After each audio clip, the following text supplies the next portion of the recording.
નમસ્કાર દર્શક મિત્રો, હું છું મહેશ ઠાકોર અને આપ જોઈ રહ્યા છો the Times of Mahisagar news.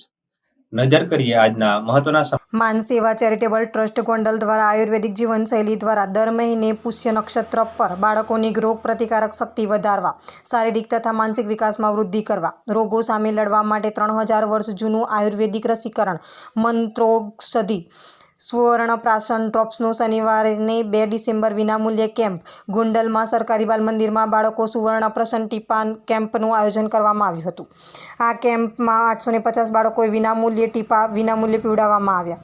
કેમ્પના મુખ્ય આયોજક બંટીભાઈ ભુવા, કિશોરભાઈ ધડુક, કેવલભાઈ જોશી, અમિતભાઈ વરસાણી, વર્ષાબેન મોઢવાણિયા, રમાબેન કંડોલિયા વગેરે સભ્યો આ સેવા કાર્યમાં સહયોગી બન્યા હતા.